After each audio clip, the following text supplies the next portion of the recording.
चलिए 5वें वचन की ओर आपको लेकर चलता हूं। पवित्र आत्मा का 5वां वरदान सामर्थ के काम। पवित्र आत्मा का जो 5वां वरदान है वो सामर्थ के वरदान है। और परमेश्वर ने मूसा के द्वारा बड़े सामर्थ के काम कराए। परमेश्वर ने मूसा के द्वारा बड़े सामर्थ के काम कराए। उसने लाल समुद्र को 2 भाग कर दिया। उसने ऐसी काम करे। उसने लाठी छोड़ी तो सांप बन गया। उसने लाठी हाथ में उठाई तो फिर से सांप उठाया, फिर से लाठी बन गया। उसने लाठी को समुद्र पे मारा तो समुद्र 2 भाग हो गया। उसने लाठी को चट्टान पर मारा तो चट्टान से पानी आ गया। आपको मालूम है परमेश्वर ने मूसा के जरिए बड़े सामर्थ के काम कराए। और पौलुस इस बात को कहता है जो मुझे सामर्थ देता है उसमें मैं सब कुछ कर सकता हूं। आपको मालूम है बाइबल बताती है भजन 62 और उसका 11 पद, भजन संहिता 62 अध्याय उसके 11 पद में लिखा है परमेश्वर ने एक बार कहा। क्या कहने लगा भजनकार? परमेश्वर ने एक बार कहा और मैंने 2 बार सुना कि सामर्थ परमेश्वर का है। हालेलुया, सामर्थ परमेश्वर का है। ये सामर्थ आपको कहीं मिल ही नहीं सकती है। जो सामर्थ देता है, कल मेरी बेटी कहने लगी आप इतने काम कैसे कर लेते हैं, सुबह से लेकर रात तक तुम कैसे अपने सब कामों को निपटा लेते हो, हमसे हो नहीं पाता है। आपको मालूम है मैं भी कमजोर पड़ता हूं, मुझ में भी थकावट होती है, लेकिन प्रभु का धन्यवाद करता हूं। मैं सुबह उससे कहता हूं प्रभु मुझे आज दिन भर काम करने की सामर्थ देना। आपको मालूम है मेरे दिन भर में बड़े काम होते हैं और मैं थक जाता हूं, लेकिन अपने आखिरी काम करने के बाद जब रात में अपने बेड पर जाता हूं तो कहता हूं प्रभु तेरा धन्यवाद, तूने सब काम करने की मुझे सामर्थ दी है। हालेलुया। और पौलुस इस बात को कहता है, कुरिन्थियों की किताब में लिखा है जब जब मैं निर्बल हुआ हूं, जब जब मैं कमजोर हुआ हूं तो मसीह की सामर्थ मुझ पे छाया करती है। आपको बताना मांगता हूं सामर्थ सिर्फ परमेश्वर का है। सामर्थ सिर्फ परमेश्वर का है।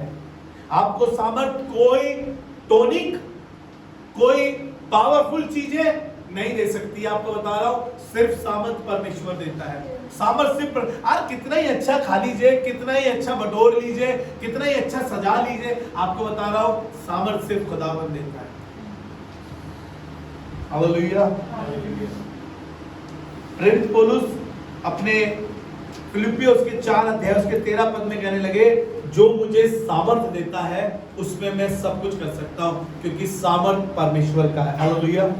प्रेरित काम उसका 19 अध्याय और उसका 11 पद, अभी हमने पढ़ा था इसको, 19 अध्याय 11 पद, और कहने लगा और परमेश्वर पौलुस के हाथों से सामर्थ के काम कराता रहा। हालेलुया।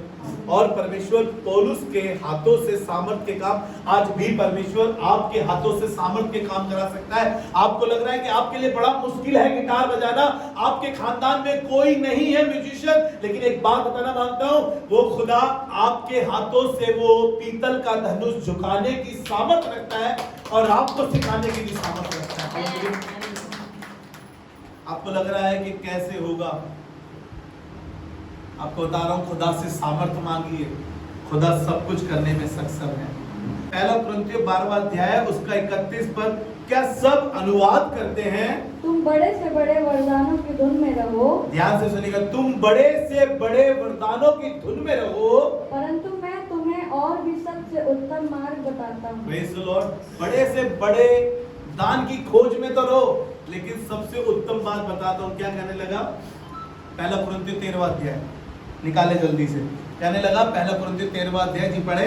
यदि मैं मनुष्य और स्वर्गदूतों की बोलियां यदि मैं मनुष्य और स्वर्गदूतों की बोलियां बोलूं और प्रेम न रखूं तो मैं ठनठनाता हुआ पीतल और झंझनाती भी झांझ हूं, और यदि भविष्यवाणी कर सकूं और सब भेदों और सब प्रकार के भेदों, सब प्रकार के ज्ञान को समझूं, और यहाँ तक पूरा विश्वास हो कि अपनी देह जलाने के लिए दे दूं और प्रेम न रखूं तो मुझे कुछ भी लाभ नहीं। Praise the Lord. और 13वें अध्याय के 13वें पद में लिखा है अब विश्वास, आशा और प्रेम ये तीनों स्थायी है, पर इनमें सबसे बड़ा प्रेम है। वो कह रहा है मैं तुम्हें और इससे वरदानों से भी कहीं उत्तम बात बताता हूं प्रेम के विषय में। हालेलुया।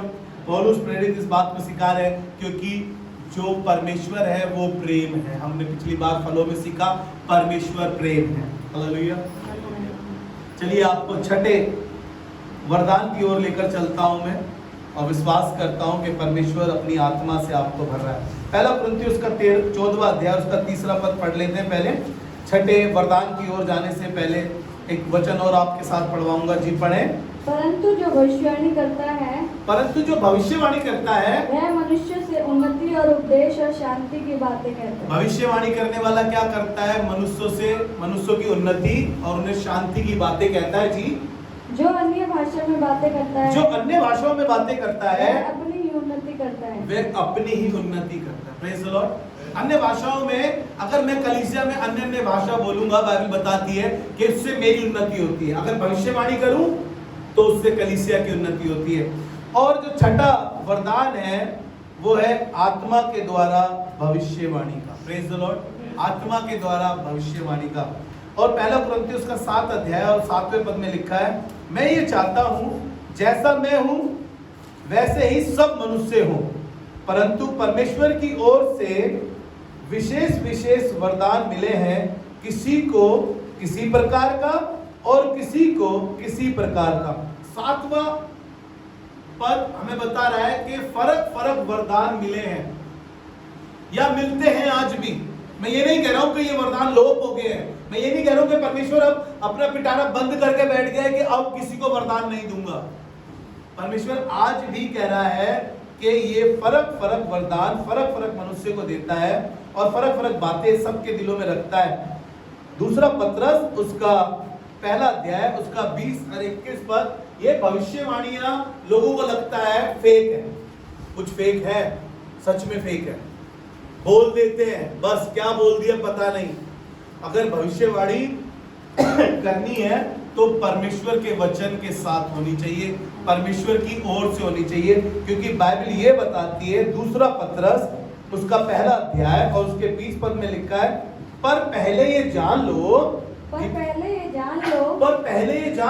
कि पवित्र शास्त्र की कोई भी भविष्यवाणी पवित्र शास्त्र की कोई भी भविष्यवाणी किसी के अपने विचारधारा के आधार से नहीं होती, अपने गुण से नहीं कहता।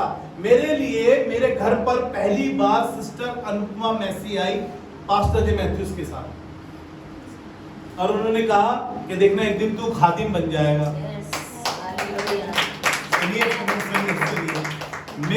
मेरे ऊपर से जाने वाली बात थी, मेरे ऊपर से चली जाने वाली बात थी, लेकिन मैंने इसे पकड़ लिया। मेरे ऊपर से जा रही थी लेकिन मैंने इसे पकड़ लिया। और उन्होंने पहली बार जब बोला, वो पहली स्त्री थी या वो पहला शख्स थी कि जिन्होंने मेरे लिए भविष्यवाणी करी कि एक दिन तू खादिम बन जाएगा। मैंने बड़ा अच्छा खाना बनाया था, प्रभु की दया से अच्छा खाना बना लेता हूँ। उन्हें खाना भी बड़ा पसंद आया था और खाना खाते खाते उन्होंने देखना एक दिन तू खादिम बनेगा। मैं खादिम बनूंगा? मैं मस्ती करने वाला लड़का था, फ्लर्ट करने वाला लड़का था, मौज मस्ती करने वाला लड़का था, हाँ, किसी का दिल नहीं दुखाता था और गलत भी नहीं करता था, लेकिन फ्लर्ट ही बहुत था मैं और खूब मस्ती करने वाला था, क्योंकि मेडिकल लाइन में था, सर्जरी कराता था डॉक्टर के साथ, सारा दिन ऐसे जगहों पर बैठना उठना, तो फुल मस्ती चलती थी। लेकिन उनकी भविष्यवाणी थी ये, और वो कह रही थी कि देख एक दिन तू खुदा का सेवक बन जाएगा। वो क्या कह रहा है? क्योंकि आगे लिखा है कि पहले जान लो कि पवित्र शास्त्र की कोई भी भविष्यवाणी किसी के अपने विचारधारा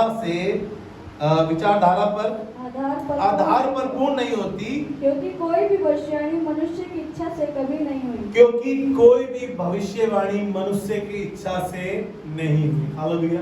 प्रभु का धन्यवाद करता हूँ कि परमेश्वर के आत्मा ने उन्हें बोला था, और आज मैं खुदा की सेवा कर रहा हूँ। असेंबली ऑफ बिलीवर चर्च बादली में आपके साथ सेवा कर रहा हूँ, और मैं प्रभु का बड़ा धन्यवाद करता हूँ कि उस दिन पवित्र आत्मा ने उस बहन के जरिए मुझसे बात करी।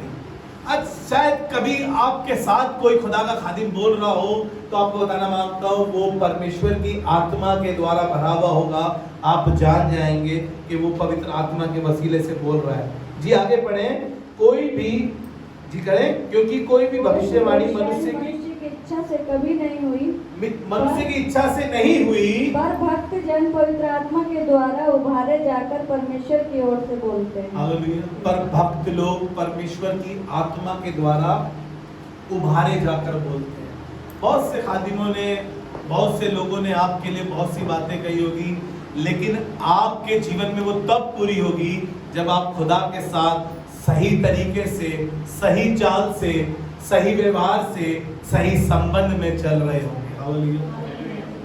प्रभु का धन्यवाद करते हैं कि भविष्यवाणियां, और वो कह रहा है कई बार, वो पौलुस कह रहा है भविष्यवाणियां तो जाती भी रहेगी, ज्ञान हो तो मिट जाएगा, क्योंकि हमारा ज्ञान अधूरा है, हमारी भविष्यवाणी भी अधूरी है। पौलुस कह रहा है मैंने बहुत सी भविष्यवाणी करी होगी, लेकिन बता रहा हूं आपको, वो कह रहा है भविष्यवाणी अधूरी है, लेकिन जब स्वर्गसीध आएगा तो सब पूरा हो जाएगा। जब यीशु आपके जीवन में आएगा, वो उत्तम भाग आपके जीवन में आएगा, तो उस दिन आपकी सब भविष्यवाणियां पूरी हो जाएगी। चलिए, 7वां पवित्र आत्मा का वरदान जो परख का वरदान है। हम परखते हैं, बहुत से लोगों में बहुत सी माएँ कहती हैं कि तू अभी बच्ची है, तुझे आदमी की परख नहीं है अभी, इंसान की परख नहीं है अभी, किसी पे भी भरोसा मत कर लिया करो एकदम से, हर कोई अच्छा नहीं है, हर किसी को अपने दिल की बात मत बताया करो, क्योंकि हम में परख का आत्मा नहीं है। हम किसी के सामने भी उंडेल देते हैं सब कुछ, हमारे घर में ऐसा हुआ, हमारे पापा ने ऐसा करा, मम्मी ने ऐसा करा, और ये और वो, और हम तो वो, भैया क्या बताएं भैया, हमारी कलीसिया में तो इतना बुरा होता है, हमारे पासवान तो इतने खराब है, और हमारे पासवान तो ऑन स्टेज हमारे को कुछ भी बोल देते हैं। भाई किसके आगे क्या बोल रहे हो? ठट्टों में उड़ाने वालों के सामने बोल रहे हो जो कुछ भी बोल रहे हो। एक हमारी कलीसिया में एक बहन थी, उसने मेरे बारे में पता नहीं क्या क्या बोल दिया, एक बहन को कलीसिया के बाहर भी उसने बोल दिया। उस बहन ने मेरे को बताया, भैया ये तो आपके लिए ऐसे से बोल रही है। उसे नहीं मालूम कि उसमें परख का आत्मा नहीं है। जिस दिन हमारे में परख का आत्मा आएगा, हमें सबसे पहले खुदा सही और गलत के ज्ञान की बात बताएगा। कौन सा सही है? इसीलिए बाइबल बताती है कि जब तुझे एक आवाज आए, पीछे से तुझे आवाज आए, ना तो दाएं मुड़ना ना बाएं मुड़ना, मार्ग यही है, यीशु ही है वो मार्ग जो हमें ये परख का आत्मा देता है।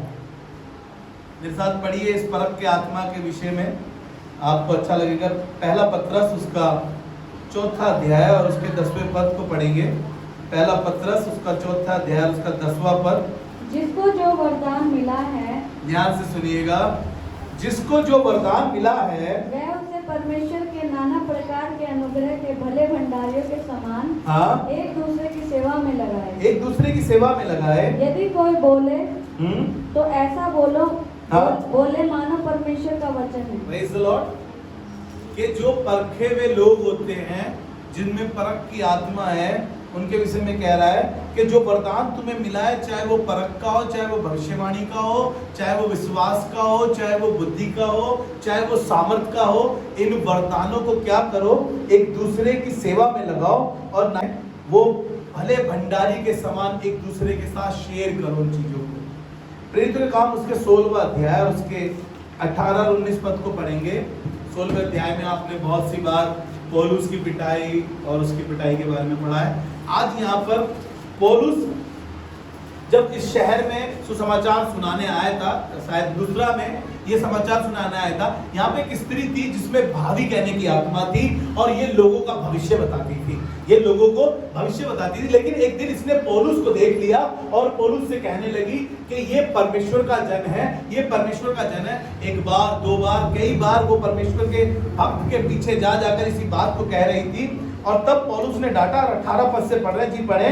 वह बहुत दिन तक ऐसा ही करती रही, वह बहुत दिन तक ऐसा ही करती रही, परंतु पौलुस दुखी हुआ, पौलुस दुखी हुआ और मुड़कर उस आत्मा से कहा, और मुड़कर उस आत्मा से कहा, मैं तुझे यीशु मसीह के नाम से आज्ञा देता हूं, मैं तुझे यीशु मसीह के नाम से आज्ञा देता हूं कि उसमें से निकल जा। और वह उसी घड़ी निकल गई। और वह उसी घड़ी निकल गई। आपको मालूम है, ये एक ऐसी आत्मा थी, पौलुस को उस आत्मा की परख हो गई और पौलुस ने कहा कि मैं तुझे आज्ञा देता हूं यीशु मसीह के नाम से इसमें से निकल जा। हालेलुया। ये है परख का आत्मा। आपको मालूम चलेगा कि ये कैसी आत्मा है। बाइबल बताती है कि दुष्ट आत्माएं हैं। यीशु को दुष्ट आत्माओं का सरदार कहा जा रहा था, लेकिन यीशु ने कहा अगर मैं दुष्ट आत्माओं का सरदार हूं और मैं दुष्ट आत्माओं को कैसे निकालूंगा। वो परमेश्वर की सहायता से निकालता था उन दुष्ट आत्माओं को। पौलुस ने उसी यीशु का नाम लिया। एक बार किस्सा ऐसा हो गया, शायद मैंने लिखा नहीं है, एक बार किस्सा ऐसा हुआ, प्रेरितों के काम में ही है। यहाँ पर एक किस्सा ऐसा हुआ, एक बार पौलुस, कुछ लोग पौलुस के नाम से, पौलुस देखा कि पौलुस दुष्ट आत्माओं को डांटता है और निकल जाती है दुष्ट आत्माएं। और कुछ लोगों ने क्या करा, कुछ लोगों ने दुष्ट आत्माओं के सामने जाकर ऐसा कहा कि पौलुस के नाम से, पौलुस जिस यीशु की मनादी करता है उसके नाम से कहती हूँ निकल जा दुष्ट आत्माओं को। जिसमें दुष्ट आत्मा थी उसने क्या जवाब दिया आपको मालूम है? उसने कहा पौलुस को मैं जानती हूँ और यीशु को मैं पहचानती हूँ, तू कौन? और इतनी पिटाई लगाई, लिखा है इतनी पिटाई लगाई कि नंगे होके दौड़ गए, उनके कपड़े तक उतार दिए। आत्माओं की परख होती है, पौलुस को आत्माओं की परख थी। पौलुस ने उस स्त्री में जो आत्मा थी उसे डांटा और वो दुष्ट आत्मा उसे छोड़कर चला गया। हालेलुया। आत्माओं की परख, पहला यूहन्ना उसका 4वां अध्याय और उसके पहले पद को आपके सामने पढ़ रहे हैं। देखिए, हम बहुत सी जल्दी हर किसी पे ईमान ले आते हैं ना, प्रतीति कर लेते हैं, विश्वास कर लेते हैं। और ये क्या कह रहा है यूहन्ना की पत्री में? कहने लगा, हे प्रियो, हर एक आत्मा की प्रतीति ना करो। हम किसी पर भी विश्वास कर लेते हैं, भैया हमारे लिए तो ऐसा बोला उन्होंने, आज हम चर्च गए थे, उनके चर्च गए थे, भैया वो हमारे अंकल है, उन्होंने हमारे लिए ऐसा बोला है, हम ऐसा बोला है। क्या कह रहा है यहाँ पर? कह रहा है कलाम, हे प्रियो, हर आत्मा की प्रतीति ना करो, परंतु आत्माओं को परखो कि वे परमेश्वर की ओर से है कि नहीं, क्योंकि बहुत से झूठे भविष्यवक्ता जगत में निकल खड़े हुए हैं। Praise the Lord. बहुत से झूठे भविष्यवक्ता उठ खड़े हुए हैं, बहुत से झूठ बोल रहे हैं, अपना ही बंदा खड़ा कर लेते हैं, व्हील चेयर पे बिठा लेते हैं अपना ही बंदा। क्यों?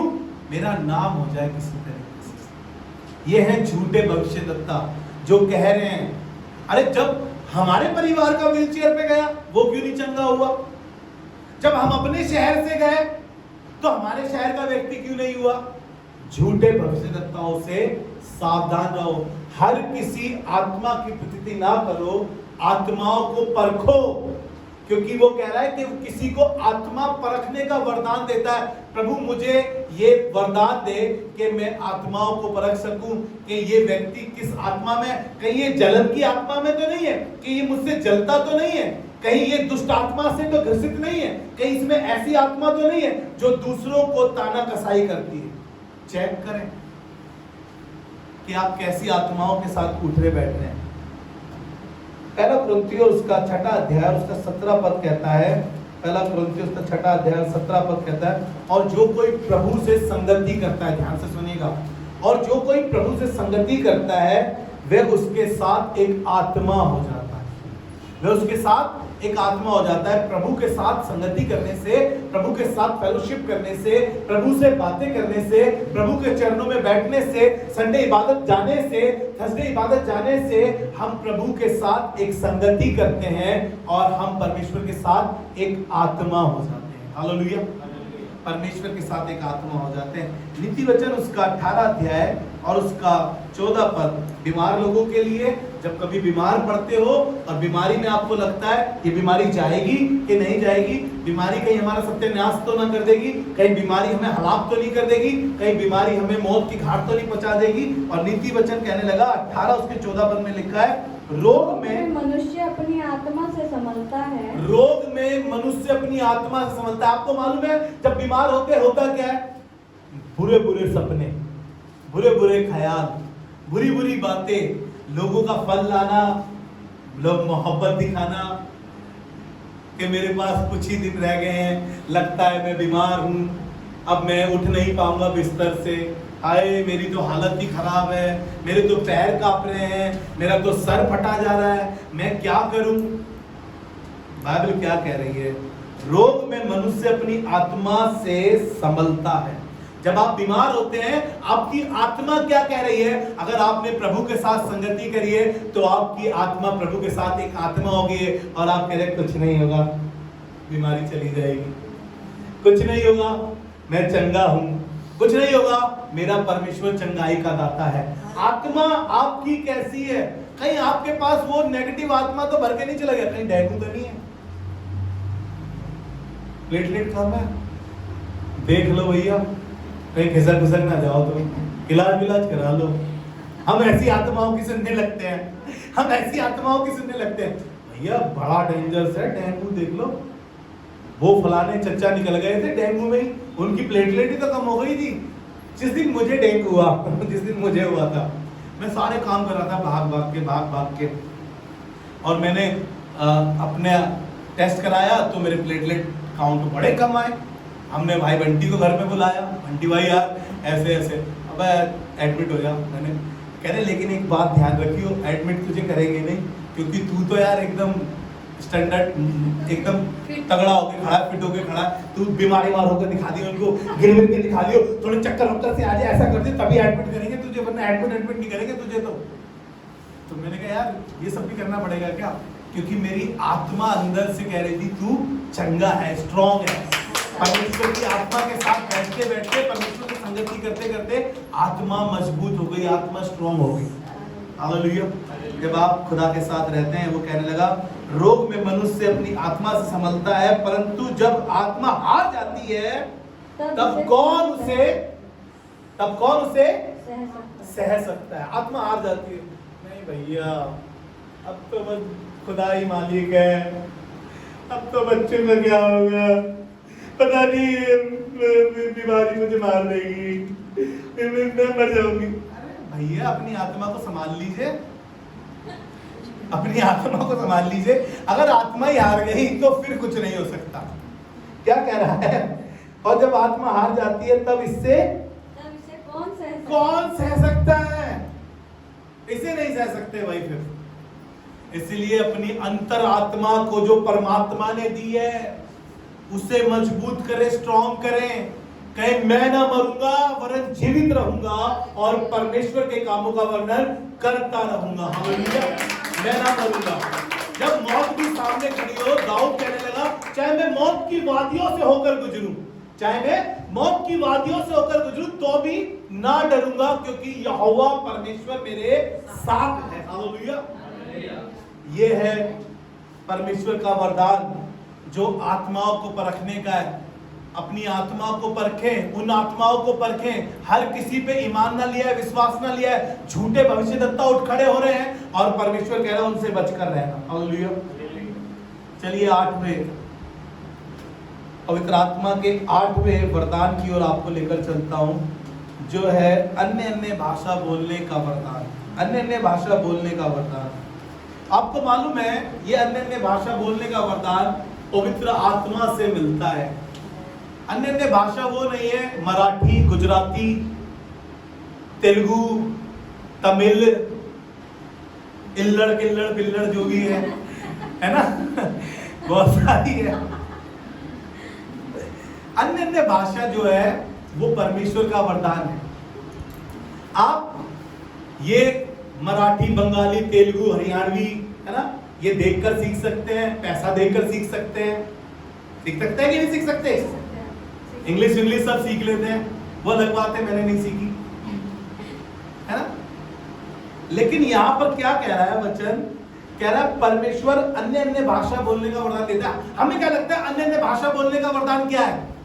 भाई इंग्लिश में बात करना, गुजराती में बात करता है, मेरे ससुर जी हैं पता नहीं कितनी लैंग्वेज में बात करते हैं, लेकिन अन्य अन्य भाषाओं में बात नहीं करते। वो उन्हें पता ही नहीं है परमेश्वर की लैंग्वेज के बारे में। मैं एक एग्जांपल बता रहा हूं आपको, उनको बहुत सारी भाषाएं आती है लेकिन अन्य अन्य भाषा नहीं आती। हमें अन्य अन्य भाषा याद आती है, याद आता है कि यार दूसरे देश की भाषाएं, दूसरे देश की भाषाएं, हमें लगता है दूसरे देश की भाषाएं परमेश्वर हमें देगा।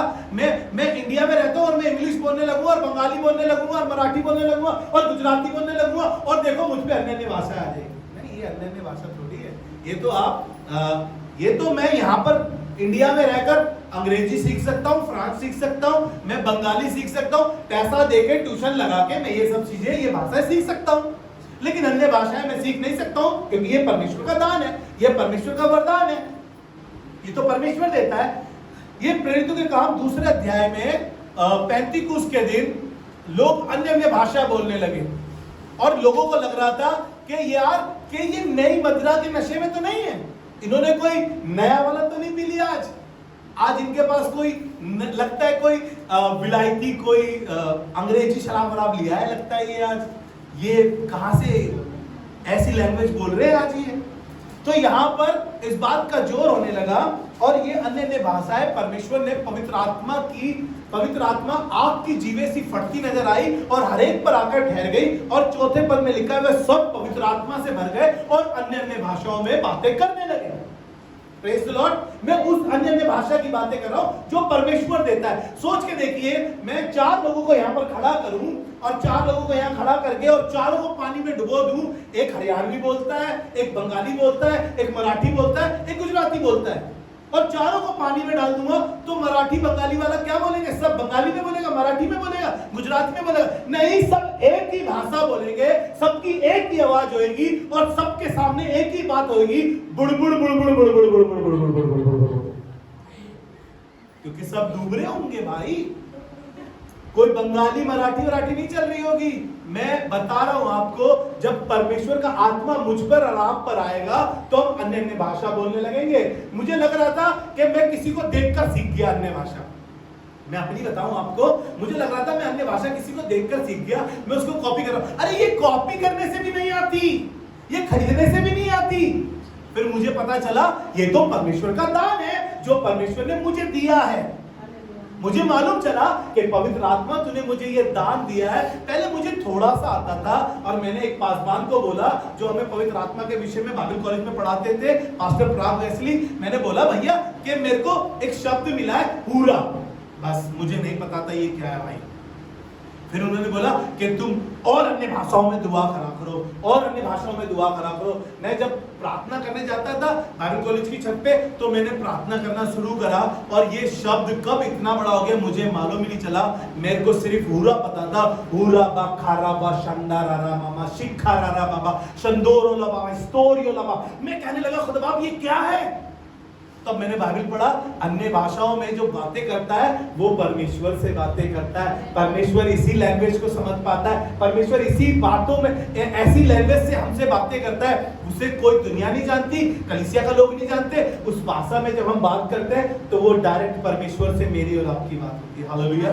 मैं उस अन्य भाषा की बात कर रहा हूँ आपसे जो आप किसी जीवे प्रेरित काम उसका 2 अध्याय 4 पद, और सब पवित्र आत्मा से भर गए और जिस प्रकार आत्मा ने उन्हें बोलने की सामर्थ्य दी और वे अन्य अन्य भाषाओं में बोलने लगे। आपको शायद निर्गमन 11 अध्याय निकाल के पढ़े, देख लीजिए जहां पर भाषाओं की गड़बड़ी हुई। यहाँ पर भाषा की गड़बड़ी जब हुई, लोगों ने क्या करा, एक बड़ी मीनार बनाई और एक बड़ी मीनार बनाकर उन्होंने क्या करा कि हम परमेश्वर के समान हो जाएंगे, ऊंचे पर परमेश्वर से बातें करेंगे। बहुत बड़ी मीनार बनाई और सब एक ही भाषा के थे, ध्यान रखिएगा, सब एक ही भाषा के थे और सब एक दूसरे के साथ काम कर रहे थे और मिलकर उस मीनार को बनाने की कोशिश कर रहे थे और मीनार बनती जा रही थी और परमेश्वर ने आसमान से देखा कि ये लोग मीनार बनाते जा रहे हैं। तब परमेश्वर ने क्या करा, उनकी भाषा में गड़बड़ी डाल दी। क्या करा? उनकी भाषा में गड़बड़ी डाल दी। कोई ईंट मांग रहा है तो वो उसे गारा पकड़ा रहा है, कोई गारा मांग रहा है तो वो उसे ईंट पकड़ा रहा है। आपको मालूम है यहां पर सब अलग अलग भाषाएं बोलने लगे, सब अलग अलग भाषाएं बोलने लगे। ये वही भाषा है जो अलग अलग शहरों में अलग अलग जगहों पर बोली जाती है। लेकिन अगर आप किसी शहर में जा रहे हैं, और आपको वहां की भाषा बोलनी नहीं आती है, लेकिन आप बोलने लगे अचानक से, तो समझना खुदा ने आपको ये वरदान दिया। हालेलुया। ये परमेश्वर की ओर से आता है। प्रेरितों के काम 2 अध्याय उसका 11 से 13 तक पढ़ेंगे। जी पढ़े आराम से।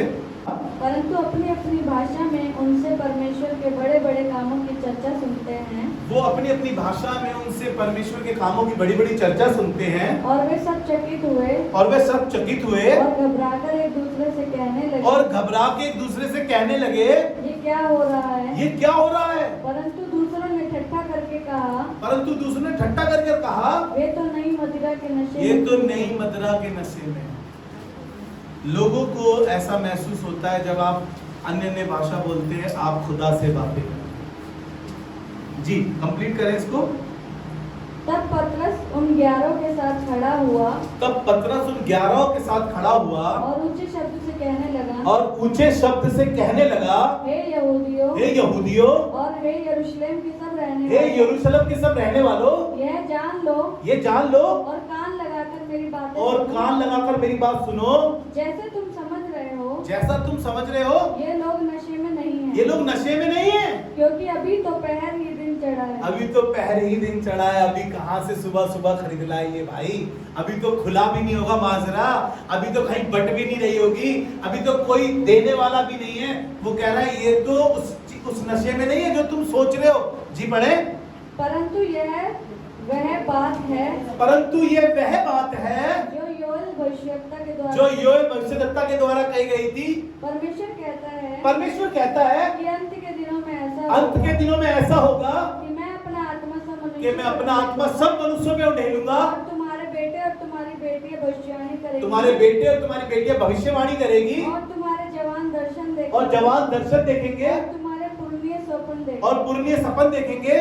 वरन मैं अपने दासों और अपनी दासियों पर भी, मैं अपने दासों और अपनी दासियों पर भी उन दिनों में अपने आत्मा में से उंडेलूंगा और अपनी आत्मा में से उंडेलूंगा और वे भविष्यवाणी करेंगे। कि वो भविष्यवाणी करेंगे। हालेलुया। परमेश्वर ऐसे वरदानों से हमें भरना चाहता है और वो कह रहा है कि अंत के दिनों में ऐसा होगा। परमेश्वर मनुष्य नहीं है जो कहकर मुकर जाए, वो अंत के दिनों में ऐसा करेगा कि लोग जो परमेश्वर के लोग होंगे उनके जीवन में ये बड़े बड़े अद्भुत काम होंगे। हालेलुया।